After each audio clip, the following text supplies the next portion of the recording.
So the schema replication scenario one that we have is there is a new blank schema which is being created on the source database. Client wants to set up replication for same schema on target server.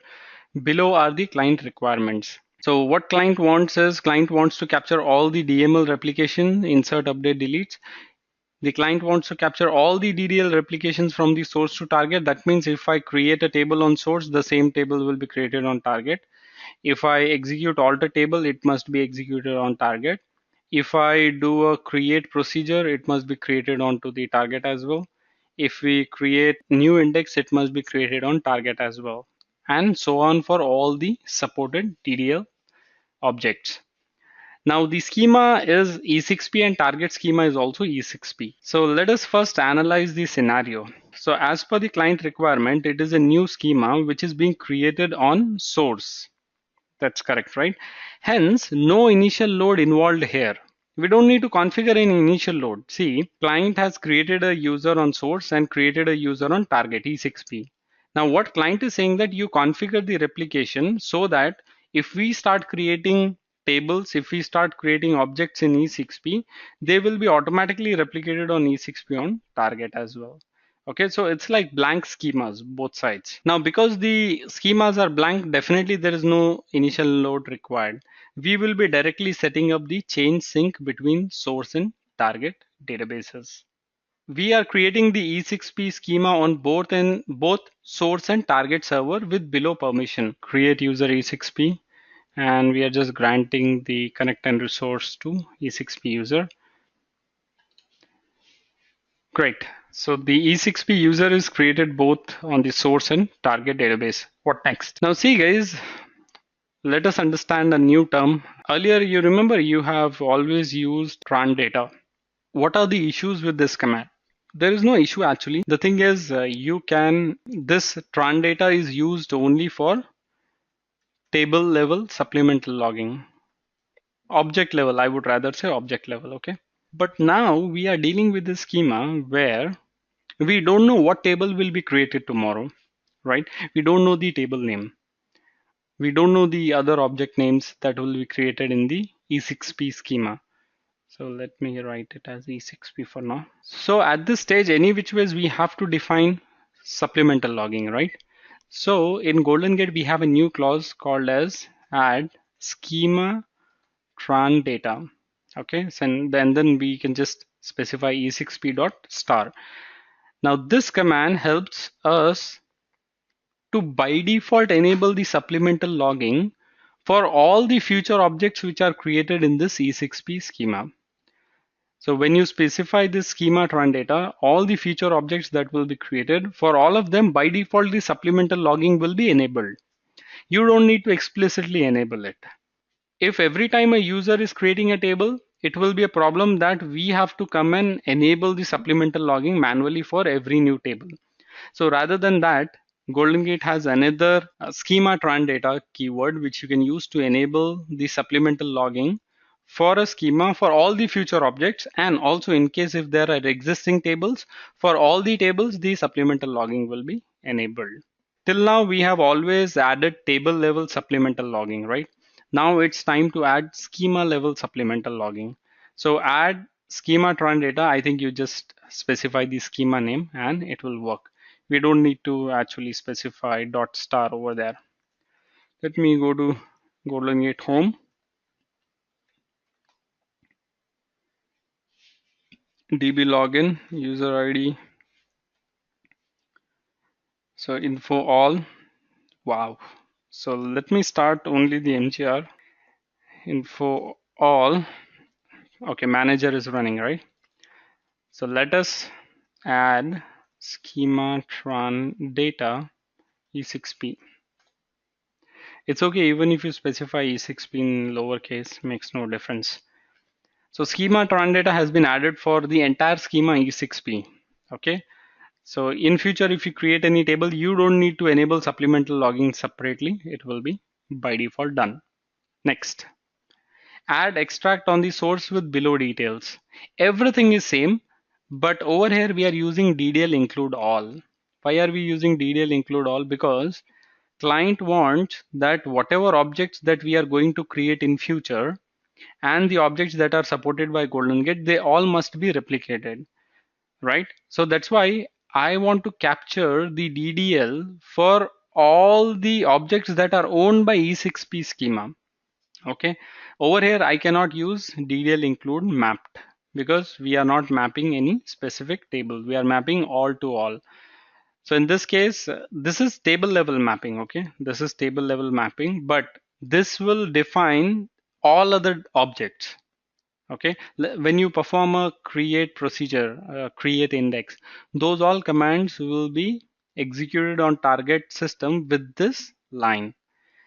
Okay, and if you are using only DDL include mapped, only the table names which are listed over here, for them DDL will be captured, right? So let us add the extract first. So we are adding the extract E6P. This is the schema name, and I'm using EX1, nothing but extract 1 as the naming convention. And this will again be an integrated extract, and we want it to run now. So we'll add this extract onto the source. Okay, and then register this extract with the database.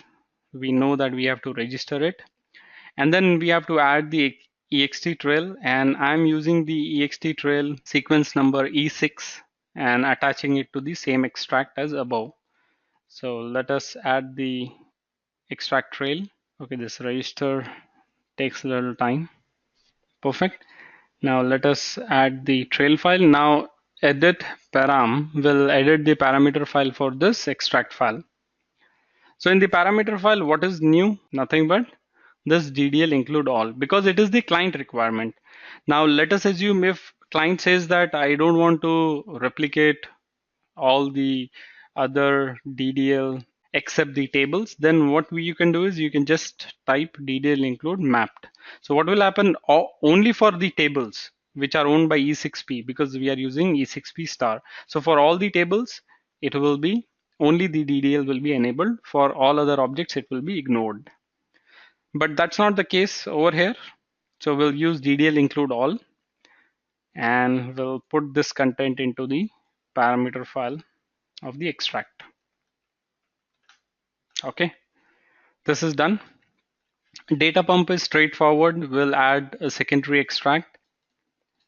So we have added this one. We have to add the remote trail. Remote trail naming convention I'm using as R6. So let us add the remote trail, and then we'll edit the parameters for this data pump. No changes in the data pump. I mean, everything remains same. You can see the process name, user ID, password, remote host, remote trail, and the table condition. This is just straightforward. No changes in the data pump. Perfect. Now we have to add the replicate. Let us go to the target system. I'll exit. I'll go to GoldenGate home, db login. Okay. Info all. I will start the MGR. Okay. And now we will add the replicate E6D. This is the, okay, it should be E6P, right? Yeah, actually earlier what I planned was to have a different schema name, but it's okay. I mean, we can use E6D also because this is development system, right? So add replicate E6D rep1 integrated extract trail. This is R6. So I will add this replicate, and I will edit the parameter file for this one. Now, if you look at the parameter file, there are no changes again, except the assume target definitions. You remember for DDL replication, you have to use the assume target definition. So our source is e6p.star and target is e6p.star. There is nothing in the schema on the source right now. We have added the replicate as well. Great. Info all, and then start e6 star. So this will start both the E6P EX1 and E6P DP1. So info all, we can see this one is starting right now, and on target, info all start E6 star.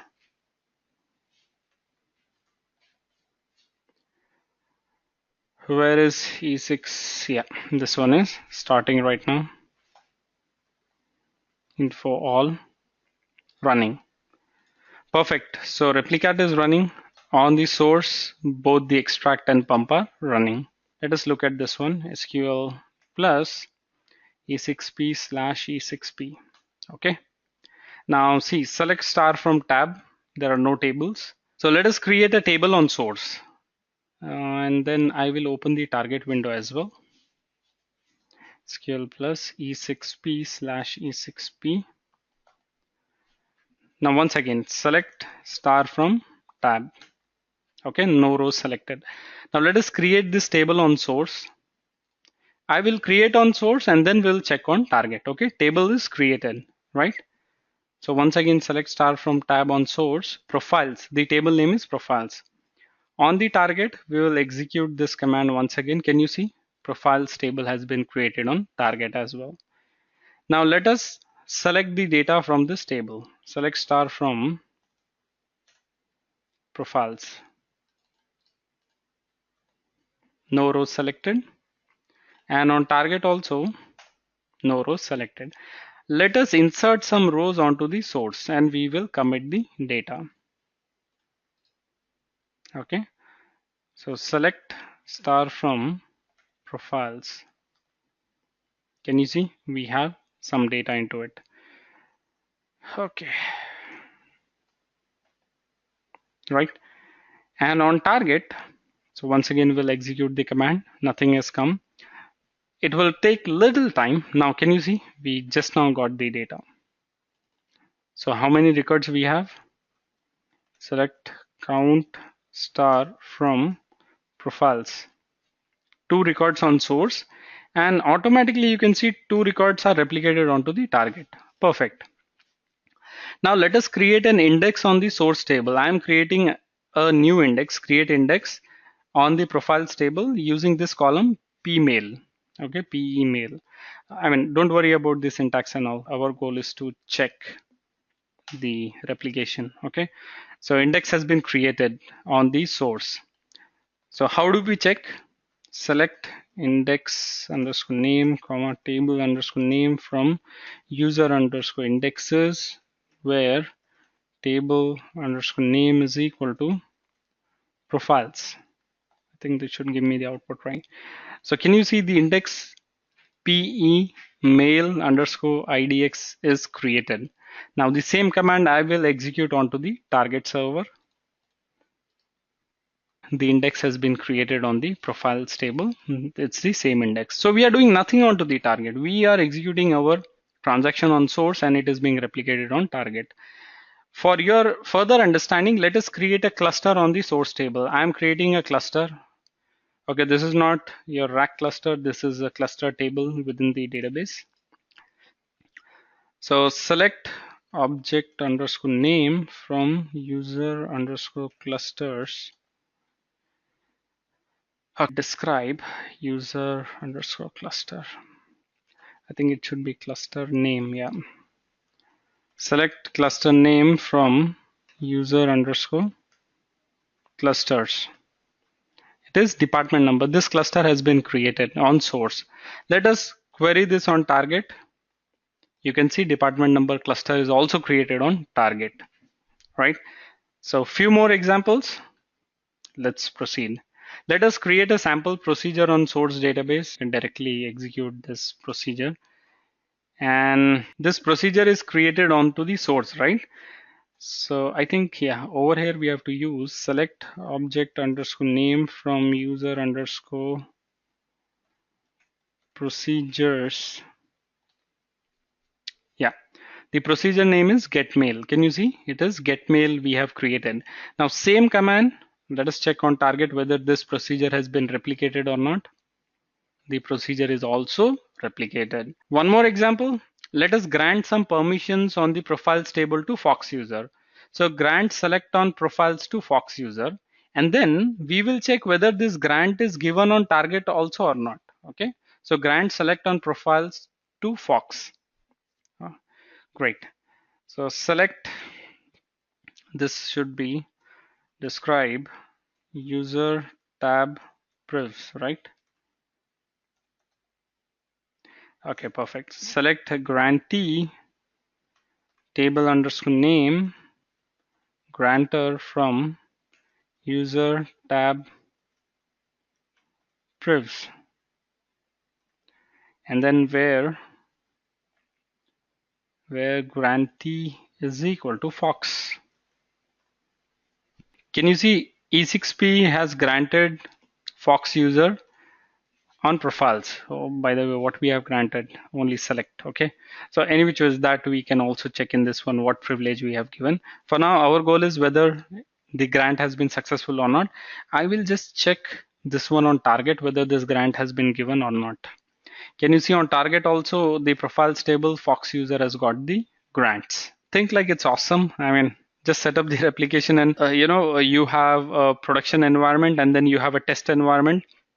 So whatever you do on production, it will be replicated onto the test. So this kind of thing, I mean, this kind of setup is done with the development teams where they want to test on real-time data. So you configure this kind of replication where everything from production is replicated onto the target database. There are some important notes on the schema level DDL replication. What is the important note? Make sure the permissions that source schema has, the same are given to target schema as well. Otherwise, most of the DDL will fail. Okay, as per the supported objects, even users are supported. Let's take I issue create user command. That user will be created on target as well. But the problem is on source and on target, both the schemas should have create user permission. How? See, create user time pass. Okay, that's a weird name. Identified by time pass. Can you see insufficient privileges? So now if you grant the create user permission to E6P on the source, the same permission must be there on target. Otherwise, this command or this DDL when replicated on target will fail. Okay, so that is one very important thing over here. Make sure the permission that source schema has, the same are given to target schema as well. Otherwise, most of the DDL will fail. Now, in our example, both source and target schema names are same.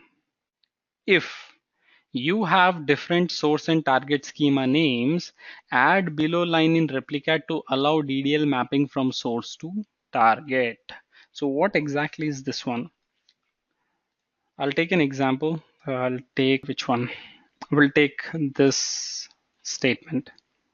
So what generally happens with DDL, when you execute this DDL on source, okay? So in the source, generally this statement is e6p.cluster. That is how it works. Perfect. And then when this DDL goes onto the target database, it is executed as it is. Now the problem is, what if your source schema name is e6p and your target schema name is e6d? Example, P is for production, D is for development. So automatically GoldenGate Replicat is not intelligent to substitute E6P with E6D like how it does in table replication. In table replication, automatically the table names, I mean the schema names will be mapped. But only for table, the schema mapping will work. For other objects, it will not work.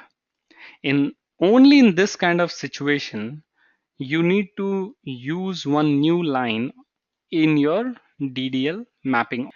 So there is something called as DDL options. This is a filter condition. As we can filter the tables, you can also filter the DDL commands. So what we are doing is DDL options. We are using an option of DDL map session schema, and then you have to define the source schema name, target, and then target schema name. Like for example, DDL options map session schema Fox and target is Tom. Then only what will happen, all the DDLs will be substituted with Tom in this case. So the new DDL will be like this, tom.cluster. If you do not use this line, in your replicat, what will happen, every time replicat will try to execute the same source command onto the target. But on the target, you might not have E6P schema. It can happen. Okay, because on the target I have E6D, I don't have E6P. So this will error out. Your replicat will bend. So to avoid this kind of situation, you have to use this option. Right, guys? Awesome activity. Really like this kind of activities. This is where actually you see the power of GoldenGate. It's so real time. I mean, you have two systems replicated transaction by transaction, table by table, and two teams are so happy. Now, what are the benefits of this kind of setup? The example that we have seen. How many DBAs perform so many data refresh, right? Every week and export, import, maybe an arm and duplicate, something.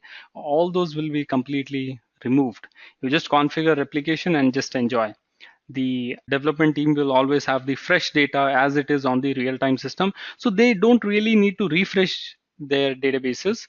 Of course, if they mess up and all, that's a separate case. But on a normal note, if they want to perform some development on the real-time data, you can offload the activity onto a separate server by configuring this type of replication.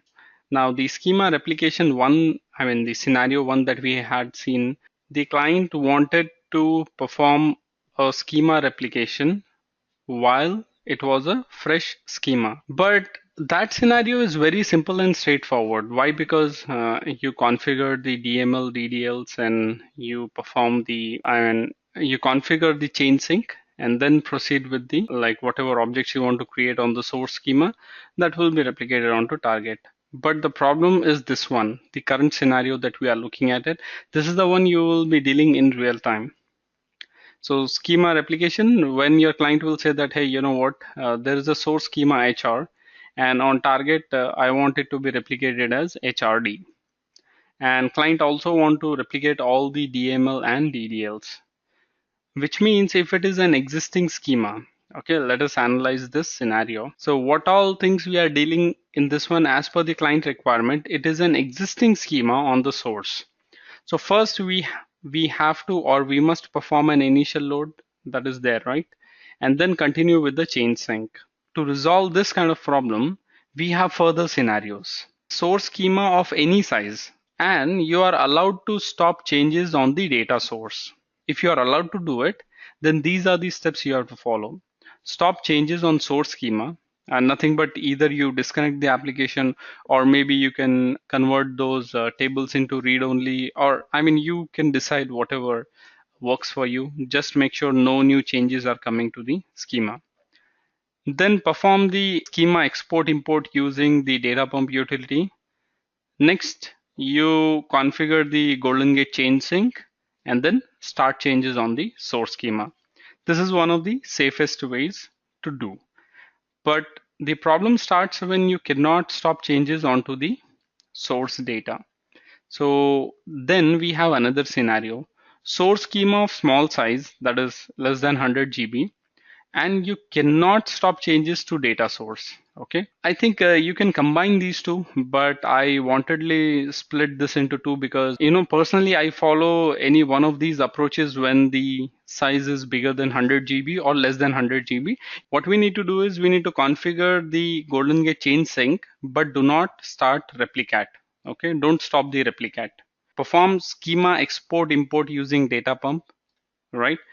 And then you can start the replicat with handle collisions parameter. This is one you can use. We configure the GoldenGate chain sync, but do not start the replicat. Okay. Now in this case, if you see this step, perform schema export import. Over here, what we are doing is we are using database utility instead of GoldenGate initial load. So start replicat with handle collisions parameter. Okay. So with this one handle collisions, let's take if there are some collisions, it will be taken care. Last method is for source schemas which are of very big size, anything above 100 GB. And again, you're not allowed to stop the changes onto the source. So what you can do? So first of all, we need to create the target schema, okay, with source metadata only. So for any replication that you want to do, where you have initial load involved. Can you see? We will be using initial load. So for initial load, we need to have the target table structures onto the target database. So what we do is we create schema, we create target schema with source metadata only. So how can you achieve this one?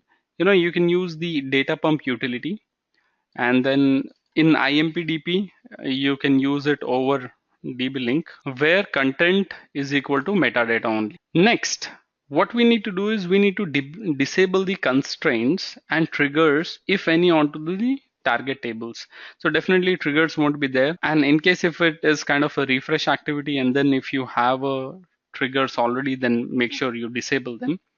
So why do we disable the constraints? Because let's take there are check constraints and other constraints. They will slow down process when the initial load is working. Next, we also drop the indexes onto the target table, because again the performance issue will come into picture. So what we do is we perform the initial load and then we rebuild the indexes, because any which was after the rows are inserted, we need to rebuild the indexes, right? Next, configure GoldenGate chain sync, but do not start the replicate. Next, we configure the GoldenGate initial load and start schema replication. Okay, you perform the entire schema tables replication. This will be done. Next is rebuild indexes onto the target tables. You have to do it because we had already dropped the indexes. Enable constraints onto the target tables. So whatever constraints you have disabled onto the target tables, you have to enable those constraints. And then start the replicate with handle collisions parameter. This part, I mean, where we stop the replicate, we have to start the replicate with handle collisions parameter. And the best part about this lab practice is there are no steps involved over here, because I wanted you guys to do this activity as an assignment. So what I want you guys to do is perform schema replication using all the three scenarios mentioned above,